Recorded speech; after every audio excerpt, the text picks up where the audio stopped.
سلام علیکم ورحمت الله وبرکاته. دوستانو، پروان کې باران د کګلۍ د مشاعره په تعویق واوښتله، خو اصلي موضوع دا ده چې پاکستاني رسنۍ وایي چې باګرام اډه یې په کرایه ورکړې ده. دا څه مریم نواز یا د زرداري لور نه ده چې څوک یې په کرایه ورکړي، دا افغانستان ده، بیا باګرام ده.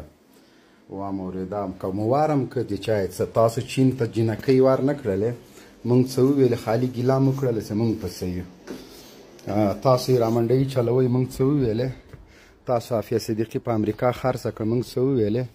تاسو ریمنډیوس راخوشې که موږ څه وویلې؟ تاسو هم د غیرت خبرې کوئ. یعنې امریکا ته اډې ورکول ډېره بده خبره ده که نه؟ جیکب آباد، شمسي، چکلاله ایربیس، پېښور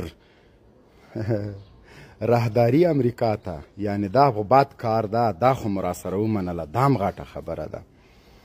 نو د موږ نه فوز د کرایې فوز ده، نه باګرام د کرایې دپاره ده، نه زموږ خاوره کرایي ده، نه چا نه قرضداره یو. کټه سری جانه چکزیه بلوچستان او ٹی ٹی پی خوب کی درزی کا نہ درزی، ابھی تو شروعات ہوا ہے. باگرام کرائے کے لیے نہیں ہے، یہ کوئی مریم نواز یا صدر زرداری کا بیٹی نہیں کہ کرایہ پہ دے دے، قرض اتار کے دے دے. نو نو نو نو نو، واٹ از هیریډنګ خو په پروان کې باران نشته. برق وزیر صاحب محترم، دغه یو شي ته توجه خو به لازمي وي، خو چې لږ ذره پې ور تیز شي، دا د کونړ په بند باندې کار شروع کړي، یو خو به د موږ او د دې ماجرو زړونه یخ شي، بل به اوبه مهارې کړو، بل به مایان ډېر شي، بل به پکې غوپې وهو، بل به برق ته جوړ کړو، بل به زراعت ته کار وشي، بل به که ضرورت شو یو دم به یې پې ورخوسې کړو.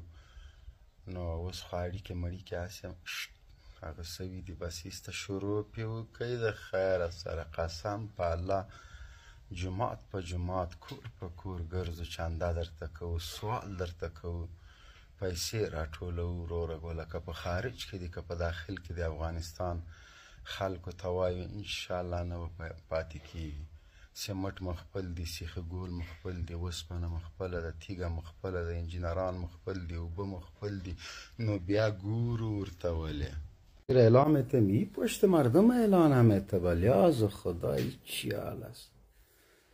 تو در طلا کارداری، در قصابی، تو سارندوال هستی، قاضی هستی، چی هستی؟ باز بر مردم زنگ میزنی، این از امریکا و از اروپا خوارای ما بر ما زنگ میزنه که پشت از زیر اعلامت. ما خب پشت تا اعلامتیم، خود تو هم پیش روی ما را اعلامت نه نکو، ولی از خدایا بیلجیم پروردگار تو را تباه و برباد کنه، خانهت خراب شود، خداوند تو را به دیگری کنه.